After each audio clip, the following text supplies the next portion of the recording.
ආයි බයාලනේ සුබ දවසක් සුබෝදෑසන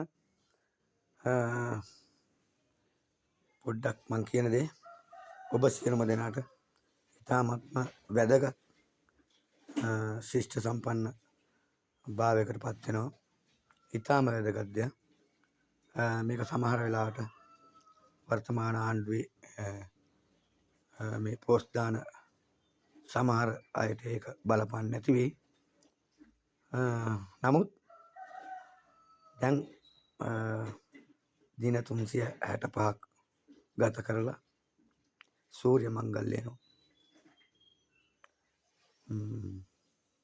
මේෂ රාශියෙන් මීන රාශියට ගත වෙනකොට අපි මේ සූර්ය මංගලයේ සිංහල හින්දු ජනතාව සියලුම දෙනා ඉතාමත් උද්‍යෝගයෙන් සමරනවා. එක් වේලාවල් වලට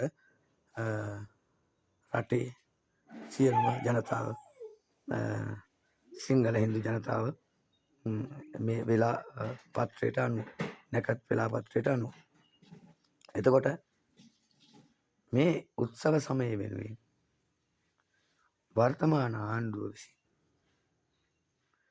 අත්‍යවශ්‍ය භාණ්ඩ මල්ලක් දෙනවා කියලා මේ අස්වැසුම ගන්නයට ඔවුන් පාර්ලිමේන්තුවේ ප්‍රතිපාදන වෙන් කරා කියලා කියනවා. එතකොට ඔබ සෑම උත්සව කාලයකටම මේ නාගරිකකරණය තුළින් ව්‍යාපාර ස්ථානවලින් අත්‍යවශ්‍ය භාණ්ඩ මිල අරගෙන එනකොට මේ ආණ්ඩුව පාලන මිලක් දාලා ඒ පාලන මිලට ගන්නට බඩු තිබෙනවද කියලා මේ රටේ ජනතාවට ඔබ ගන්න භාණ්ඩවල බිල් තියෙනවනේ. ඒ බිල් තබා ගන්න. ඒකට හොඳම උදාහරණ තමයි අපි නාගරිකකරණයේ වසර 30ක් වැනි දීර්ඝ කාලයක් සමාජයත් එක්ක ගත කරලා අපි මේ ටික කාලයකට මේ පැත්තකට වෙලා ඉන්නේ මිනිසුන්ට සත්‍ය අවබෝධ කරගන්නට.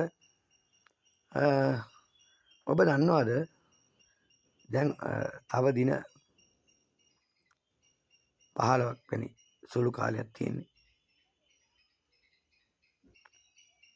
තව දින 15ක් 17ක් වැනි සුළු කාලයක්. එතකොට දැන් මේ වෙනකොට ඔබ දන්නවද ඇඳුමක රුපියල් 1000ක මිල තියෙන එකට රුපියල් 1500ක් 2000ක් කරන ඩුප්ලිකේට් බිලක් කලවල. ඔබ දන්නවද අත්‍යවශ්‍යම භාණ්ඩ මිල උත්සව දින වෙනකොට සීනි, මුං ඇට, පොල් තෙල්, හාල්, කුකුල් මස්, මාළු මේ වැනි එළවලු අති දැවැන්ත මිලට අති දැවැන්ත විදියට 10, 11, 12 වෙනකොට අති දැවැන්ත විදියට මිනිස්සුම සූරා කාගෙන ගසාගෙන සමහර වෙලාවට ඇතැම් වෙළඳුම් බිස්නස් කරනකොට යම් පුද්ගලයෙක් ඇස් පිල්ලමක් ඇති ඒ පැත්තෙන් මේ පැත්තට දාලා අරගෙන දෙන්ට ඒකලා මල්ල උස්සලා මිල කියනකොට ග්‍රෑම් 250ක් දැම්මනම් ඒක ග්‍රෑම් 300ක් වෙනවා. ග්‍රෑම් 200ක් දැම්මනම් ග්‍රෑම් 250ක් වෙනවා. ඒකලා වට කරලා එනකොට රුපියල් 1000ක එළවලු බෑග් එකක් සමහරලාට රුපියල් 1500ක් 2000ක් විතර වෙනවා. එතකොට කුකුල් මස්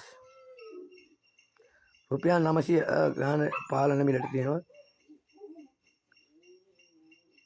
එතකොට පාරිභෝගික සේවා අධිකාරිය හෝ රටේ වර්තමාන ජනාධිපති හෝ අග්‍රාමාත්‍යතුමිය හෝ ඔය කියන මේ උද්දච්චකමින් මහාන් තත්ත්වෙන් අධිමාත්‍රාවෙන් පාර්ලිමේන්තුවේ 3/2 බලයක් ලැබුණා කියලා වල්ලා දර්ශන දාන පාර්ලිමේන්තු මන්ත්‍රීවරු හරි මේ රටේ ජනතාවට කන්ට බොන්ට දෙනවද? ඒ අත්‍යවශ්‍ය මිල ඒ කඩවල් වලින් අරන් දෙනවද ඔහු? ඔවුන් පාලන මිල හොයන්නට සෑම තැනකම යනවද? ඔවුන් යන්නේ නැත්තේ සෑම පාර්ලිමේන්තු මන්ත්‍රීවරයෙක් එක්කම සම්බන්ධ වෙච්ච ව්‍යාපාරික ප්‍රජාවක්. ඒ සෑම ව්‍යාපාරිකෙක්ම මේ මන්ත්‍රීවරුන්ට සලකනවා. එතකොට ඒ ව්‍යාපාරිකයා තරහ කරගන්නට අකමැති වෙනවා ඒ සෑම පාර්ලිමේන්තු මන්ත්‍රීවරයෙක්ම. මොකද සෑම ඡන්දදායකෙක්ම අවශ්‍ය වෙන්නේ වසර 5කට සැරයක් සර්වපාක්ෂික ඡන්ද බලය ප්‍රකාශ කරලා ඒ ඡන්දය ලබා ගන්නකම් පමණයි. හැබැයි ව්‍යාපාරිකයා හැම නෙමෙයි. ඔවුන්ට හිතවත් වෙලා ලං වෙලා ඉන්නවනම් ඔවුන්ට ඔවුන් සමග ඕනම දෙයක් කරගන්නට හැකියාවක් තියෙනවා. ඒ විතරක් නෙමෙයි. ඔවුන්ට අවශ්‍ය දේවල් තිබ්බොත් ඔවුන්ට මිල මුදල් වලට ගන්න අවශ්‍යතාවයක් නැහැ. ඒ ව්‍යාපාරිකයන් විසින් ඔවුන්ට ඒවා සපයනවා හිතවත්කම හා මිත්‍රකම වෙනුවෙන් කියලා තෑගි භෝගි වශයෙන්. හැබැයි ඒවට ප්‍රතිඋත්තර වශයෙන් ඊට වඩා හාත්පසින්ම ප්‍රති උපකාර වශයෙන් විශාල දේවල් ඔවුන් ලබා ගන්නවා. ඒවා වක්‍රානුකූල සිද්ධ වෙන දේවල්. එතකොට මේ නිමි ඇඳුම් වලට මේ සෑම මිලදී ගන්නා නිමි ඇඳුමකටම මිලක් පාලනය වෙන මිලක් තියෙනවා. ඉන්දියන් ඇඳුම එක ගානක්, ජපන් ඇඳුම එක ගානක්, ඇමරිකන් ඇඳුම එක ගානක්, ශ්‍රී ලංකාවේ නිෂ්පාදනය කරන ඇඳුම එක ගානක්. එතකොට සමහර වෙලාවට පහුගිය අවුරුද්දේ ඇඳුම් ඩිසයින් වශයෙන් එකින් එකට වෙනස් වෙනවා. පහුගිය පරණ ලොට් අලුත් බිල් අලුත් කරලා විකුණනවා. අලුත් ඒවාට කවලම් කරනවා. එතකොට මේ කූට උපක්‍රම හරහා බොරුව, වංචාව, කපටිකම, රැවටීම කියන මේ සියලුම දේවල් මේ රටේ ජනතාවට යොමු කරමින් ඔවුන් ඉතා සූක්ෂම විදිහට ජනතාව ආන්දමින් රවටමින් ජනතාවගේ මුදල් සූරාගෙන කමින් ඔවුන් යම් ජීවන උපායක යෙදලා ඉන්නවා. සාධාරණය කරන කිසිදු ව්‍යාපාරිකයෙකුට දියුණුවක් වෙන්නට බෑ.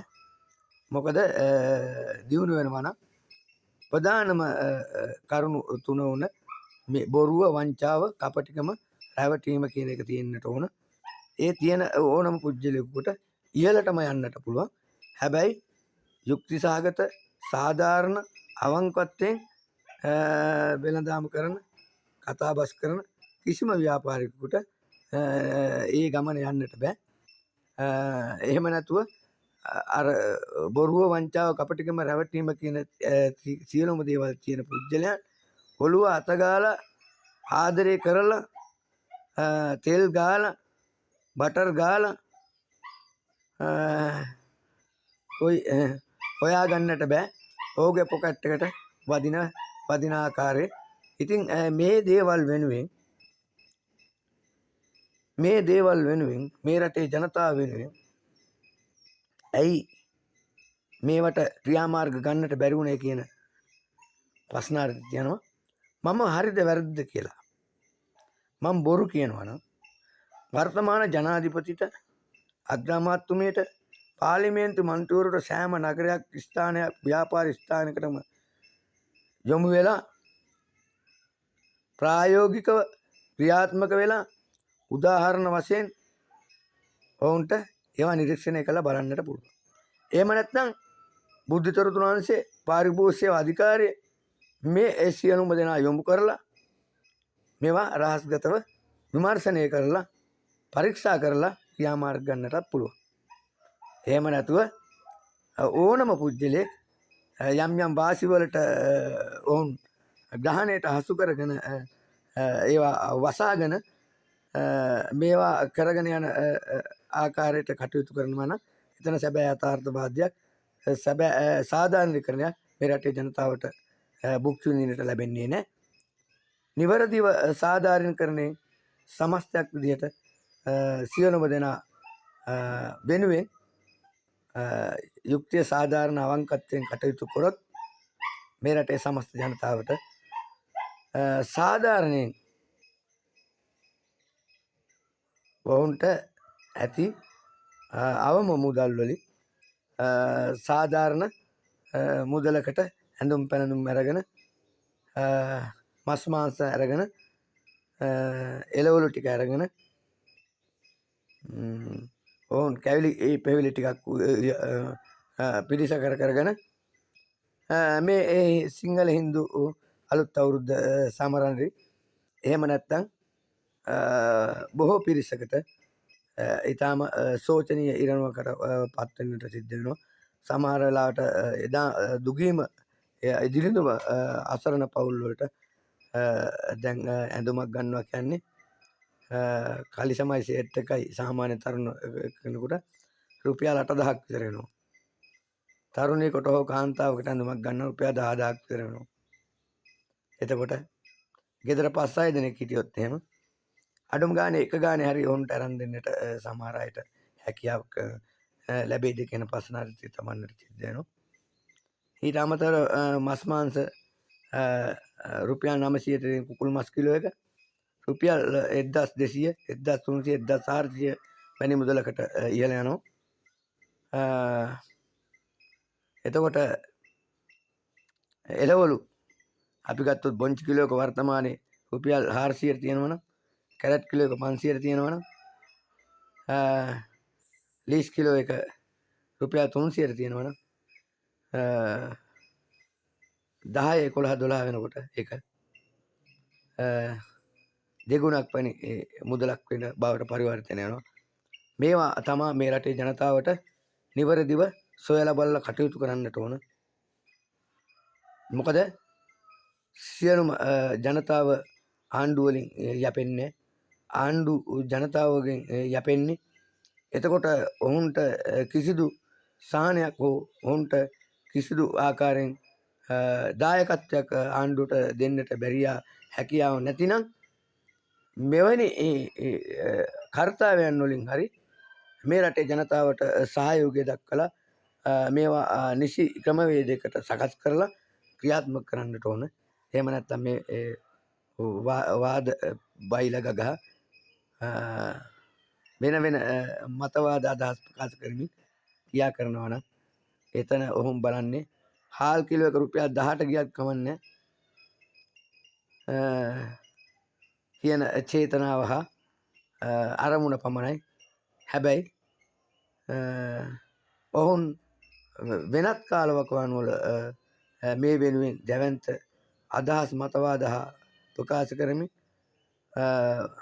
දැවැන්ත අරගල උද්ඝෝෂණ කරමින් පාරවල් පුලා රට පුරා අප රට අපකීර්තියට ආමානයට ලක් කරන්නට ආසියා මානව හිමිකම් කොමිෂන් සභාව, එක්සත් ජාතීන්ගේ මානව හිමිකම් කොමිෂන් සභාව ඇතුළු විදේශීය රටවල් වලට පවා අපේ රට බිලි දුන්න පාවා දුන්න ඇතැම් පුද්ගලයන් අද වර්තමානයේ වෙනකොට මුනිවත රැකමින් රටේ ජනතාවට යුක්තිය සාධාරණය කෙසේ ඉටු කරාවිද කියා අපි බලා හිටිමු. තව දින 17ක් වෙනි කෙටි කාලයක් තියෙන්නේ. මම කියන දේ හරිද වැරදිද කියලා ඔබට ප්‍රායෝගිකව නිදර්ශනය සහිත නිරීක්ෂණය කරමින් අධීක්ෂණය කරමින් අප්‍රේල් 13 14 20 කාලවකවානු වල මට අදහස් එවන්න කවරෙක්ද හරි කවරෙක්ද වැරදි කියලා. එතකොට ඔබට වැටහෙවි කවරෙක්ද හරි. එහෙනම් ඔබ සියලුම දෙනාට ජය වේවා කියලා ප්‍රාර්ථනා කරමු.